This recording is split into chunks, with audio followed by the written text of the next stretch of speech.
Hello friends, welcome to my channel education Odisha. तबे friends ए video रे मु आपण मन पई नै आछि उत्कलर प्राचीन गौरव गोटे सुंदर एसेटीए उत्कल दिवस रे आपण माने एसे कि भाषण एथुरु आपण माने देई परिबे। उत्कलर प्राचीन गौरव। कलातीर्थ उत्कल एक प्राचीन पवित्र भूमि, उत्कृष्ट कलार देश बोली एहार नाम उत्कल होइछि। केउ पुराण जुगरु ओडिशा बा उत्कल भूमि भारतीय राष्ट्रमानक मध्यरे निजर स्वकीय मर्यादा और महत्व प्रतिपादन करि आसिछि। बहु प्राचीन काल रे एही देश रे ओक्कल और ओडोस नाम रे दुईटी आदिम कृषक जाति बास करुथिले। कालक्रमे सेही मानक नाम अनुसार एही देशर नाम उत्कल बा ओडिशा होइछि बोली ऐतिहासिक माने मत व्यक्त करନ୍ତି। पुराण पृष्ठारु जणा जाय जे उत्कलर समस्त अधिवासी थिले धर्मपरायणा, सत्यवादी, मातृभक्त, लज्जाशील और विनयी। रमणी माने थिले प्रतिपरायणा, सुशीला, धर्मचारिणी और लज्जादि सच्चरित गुणशोभिता, सर्वालंकार भूषिता। उत्कलर अधिवासी माने थिले वास्तविक दुर्दश और दुस्साहसी। सेमानकर स्वदेश प्राणता थिला अभिसंवादित। भारत सम्राट अशोकଙ୍କ कलिंग युद्ध समग्र विश्व में उल्लेखयोग्य कहानी। एही माटीर वीर ओडियांकु नै ऐर खारबेल उत्तर में मथुरा पर्यंत दिग्विजय करी जवन मानंकु विताड़ित करथिले।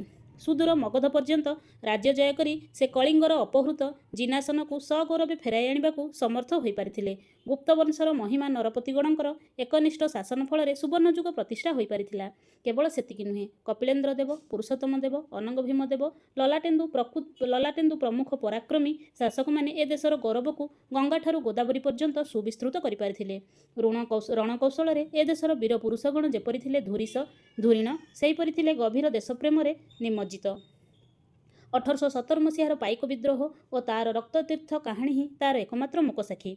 मंदिर मालिनी उत्कल तार उत्कृष्ट चारु और कारुकला भारत विख्यात। ए देशर चतुर शिल्पीगण मंदिर गात्र जो मंत्रमुग्ध कला भास्कर्यर चरम पारदर्शिता फुटाई थिले ताहा एबे सुधा दर्शक मन को विस्मय विगलित करदिए।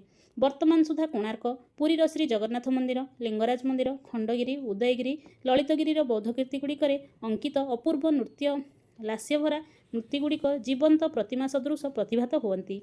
कला स्थापत्यर एही मनोज्ञ दृश्य संभार गुड़िक उत्कल लक्ष्मींकर चारु अलंकार नुहे कि ए देशर अगणित अनामधेय शिल्पी वृक्ष कठोर शिलादेहरे जो कमनीय कला विलासर अपूर्व विनाश घटाइछन्ति ताहार पटान्तर नाही। एही सबु शिल्प भास्कर्य पई जेउ उत्कलर अतीत गौरव दिगदिगंत परिव्याप्त से सबु मंदिर समूह ही ओडिशार गर्व और गौरव। साहित्य और संस्कृति क्षेत्र में मध्य प्राचीन उत्कल थिला अत्यंत समृद्धिशाली। ए माटीर पुण्यकवि सारला दासଙ୍କ महाभारत भली एक विराट काव्य प्रणयन काल को प्रांतीय साहित्य रे तार शुभारंभ ही घटी नथिला। संगीत सम्राट उपेन्द्रଙ୍କ अगाध्य पांडित्य, असीम कल्पना, चातुर्य संबलित रचना समग्र भारतीय साहित्याकाश रे विरल। केवल सेतिकी नुहे, संगीत और नृत्यशास्त्रर अपूर्व कलाकौशल समग्र भारत रे एक स्वतंत्र रूपरेख ग्रहण करि पारथिला।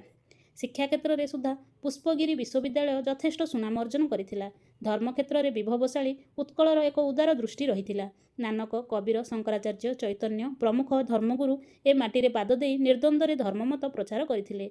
ए देश बहुधर्म बहुवर्णर विचित्र समन्वित स्थली।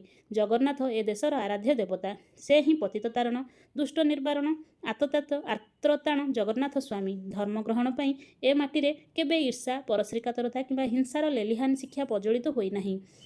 सालबेग, दासिया बाउरी, भीमभोई प्रभृति भक्तिर अपूर्व निर्देशन एवं मध्य भक्तप्राण को परिस्पंदित करदिए। प्राचीन काल में इंडोनेशिया, साम, काम्बोडिया, ब्रह्मदेश लोकों सह स्वच्छंदे कलिंग अधिवासी संपर्क स्थापन करी धर्म और संस्कृतिर आदान प्रदान करथिले। सेहीपरि नौ वाणिज्य देशर अभ्यंतर और सुदूर जाभा, बोर्नियो, सुमात्रा प्रभृति द्वीपपुंज पर्यंत मध्य यथेष्ट प्रतिपत्ति और सुनाम रहिथिला। ए देशर साधव संतान माने उत्कलर विभिन्न वाणिज्य सामग्री विदेश दरबार में विक्रय करी से देशरू हीला, नीला, मोती, माणिक्य प्रभृति प्रचुर धनसंपद नहीं ओडिशा को फेरी आसुथिले। एहीपरि भावे ओडिशार अतीत इतिहास अत्यंत गौरवपूर्ण थिला। अतीतर से दीप्तिमंत आलेख्य उज्जवल परंपरा आज केतेकांशरे पराहत। केवल अतीतर सुमहत परंपरार द्वाही देई आमे हीन, दुर्बल और ओडिया केते काल बंचिबा। सुतरां सेही गर्व गौरव को उज्जीवित रखिबा निमंते समस्त उत्कलीय संकल्पबद्ध होई उत्कल जननीर सेवारे जीवन उत्सर्ग करदेले ए देश और जातिर अपहृत गौरवर पुनरुद्धार संभव होई परिबो। तेबे एही थिला उत्कलर प्राचीन गौरव उपरे सुंदर रचनाटी। धन्यवाद।